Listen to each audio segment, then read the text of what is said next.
importante en étant des enfants de Dieu. Seigneur, nous nous pensons indispensables même. Le terme, c'est la puissance cachée derrière l'humilité. La puissance de l'humilité. Donc la force cachée derrière l'humilité. Aujourd'hui, il y a tant de gens qui prennent des gens humbles contre des faibles. En fait, l'humilité, c'est une puissance. Donc nous voulons savoir quelle est la puissance cachée derrière l'humilité. Rapidement, on va faire la lecture du texte. On va d'abord livre des Jean, chapitre. C'est à ce que tu vas dire. Jean, chapitre 13, versets 3 à 7. Jean 13, 3 à 7. Verset. Jean 13, 3 à 7. Jean 13, 3 à 7. Jésus en nom de Seigneur. Amen. Jésus savait que le Père avait toujours réuni entre ses mains. Il était venu auprès de Dieu, il allait retourner auprès de lui. 4. Il s'éleva des tables pendant le dîner, posa son vêtement et prit une serviette de lin et se noua autour de la taille. Ensuite, il versa de l'eau dans une bassine et commença à laver le pied de ses disciples. Puis, à les essuyer avec la serviette qui s'était nouée autour de la taille. 6. Quand vint le tour de Simon-Pierre, celui-ci protesta, « Toi, Seigneur, tu veux me laver le pied ?» Jésus lui répondit, « Ce que je fais, tu ne les comprends pas pour l'instant, tu les comprendras plus tard. » Mais Pierre lui...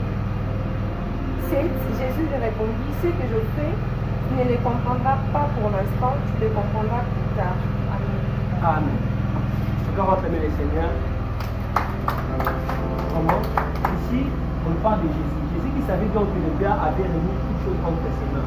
Mais Jésus avait fait un acte pour être exemple. Voilà, sa mission importante de l'humilité. Il savait donc qu'il y avait un pouvoir à reculer. Mais justement, à cet acte-là, comme ça va discipliner pour montrer combien l'important de l'humilité. Jésus ne pouvait pas nous dire qu'être humble sans pour autant nous mettre un exemple. Voyez. Alors, pour comprendre bien ce terme d'humilité, j'aimerais qu'on puisse apprendre 3 concepts. Le premier concept, on dit l'humilité est faite d'un cœur repentant. L'humilité est faite d'un cœur repentant. C'est-à-dire qu'une personne humble, c'est une personne qui est toujours prête à se repentir, voyez, à s'excuser. L'humilité est faite d'un cœur repentant. D'abord, pour un enfant de Dieu, même si donc, tu n'as pas besoin qu'on puisse te demander à s'excuser. C'est-à-dire que l'humilité, c'est que lorsque tu vois une personne humble, c'est quelqu'un qui s'excuse facilement. Deuxièmement, on dit quoi? L'humilité est faite d'une vision valorisante des autres. D'abord d'un cœur repentant, deuxièmement, d'une vision valorisante des autres. Une personne qui a l'humilité, il voit les autres dans une position élevée. Ce n'est pas dit qu'il manque avec l'estime de soi, mais c'est justement que, à tout le monde, c'est ça l'humilité. Donc je vois mon ami comme si il est dans une position élevée que moi. Dans une position élevée. Troisièmement, on dit quoi? L'humilité, c'est aussi une capacité de connaître vos limites. Aujourd'hui, cette qualité est dans la vie sur le Congolais. Comment? C'est rare de voir un Congolais, parce que c'est même quoi ça, c'est rare. Alors c'est la situation même qui tue le pays. Donc de savoir, donc je connais bien mes limites, je sais bien que non. Cette chose ici, nous avons bien ça, et ça c'est en allié, ça fait en allié. Ouais, donc la capacité de reconnaître même ses limites. D'abord on dit quoi? Un cœur repentant, une vision valorisante des autres. Donc je vois les autres dans une position élevée. Je vois mon ami comme s'il est plus que moi, il est dans une position élevée plus que moi. Troisièmement, dans une capacité de reconnaître ses limites. Donc je reconnais que pour moi, mes limites c'est pour ici. Ce n'est pas une faiblesse. On dit l'humilité c'est une force, ce n'est pas une faiblesse.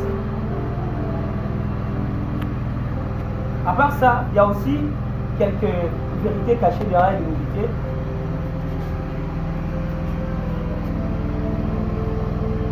On dit une personne humble, c'est une personne mature. La maturité, c'est déterminé aussi par l'humilité. Oui. D'ailleurs, c'est la première qualité de l'enfant humilité. Même si on dit la première qualité, c'est la humilité. C'est la première qualité d'un bon serviteur.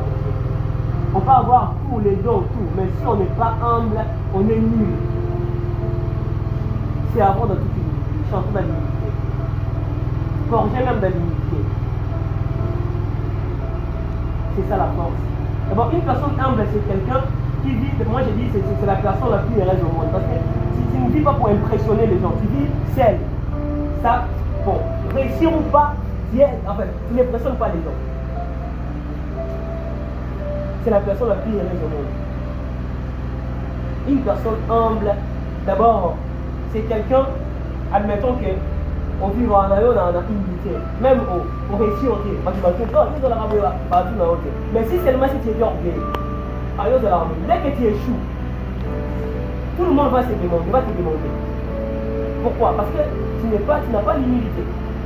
Or que l'humilité c'est un bouclier. C'est un bouclier. Pour un enfant de Dieu. C'est un bouclier. Vivons dans l'humilité. Vivons dans l'humilité. Chers frères et sœurs. En fait, l'humilité est base de la mission. Même si nous serons élevés un jour, gardons toujours cette attitude d'humilité.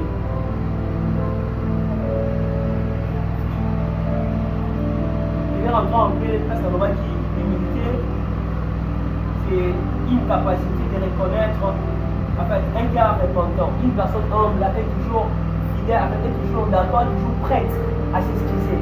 D'abord, c'est impossible de vivre dans une société d'avoir toujours raison. C'est impossible. C'est impossible. Donc, Dieu n'a pas de raison. C'est impossible. Vivons dans l'humilité. Il faut que, manière que c'est les gens au moins de voir la maille dans le connexion.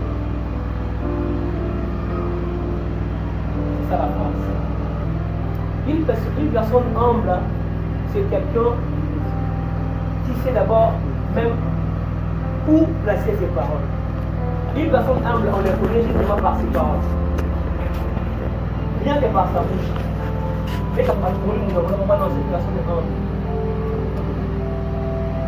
Vivons dans l'humilité. Prêchons dans l'humilité. Chantons dans l'humilité. C'est la chose la plus importante. Déjà, pour être élevé, l'humilité c'est une voie obligatoire pour être élevé. On ne peut jamais être élevé sans pour autant être humble. Une personne qui est déjà élevée, on peut jamais encore l'élever. D'autres on va déjà attendre. Donc c'est une voie obligatoire pour être élevé. Celui qui veut être élevé doit être humble. Ce n'est pas une faiblesse, c'est une force. C'est une force. Et les gens disent voilà, la personne dans la commune qui s'est promouvée des années. Non, c'est une force pour nous les enfants de Dieu. C'est une force. C'est un bouclier même. Vivons dans l'humilité.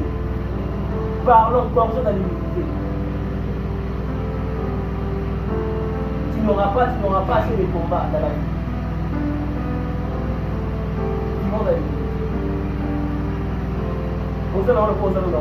C'est ça l'humilité. C'est ça. Donc, je rappelle encore qu'on ne lève pas celui qui est déjà élevé. Pour être élevé, tu dois passer par lui. Tu dois être humble.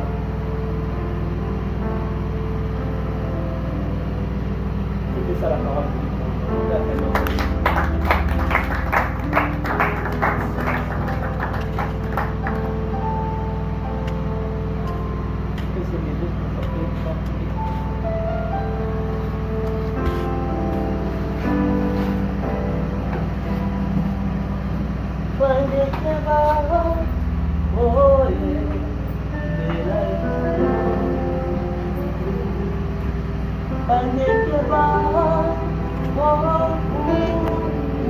Oh,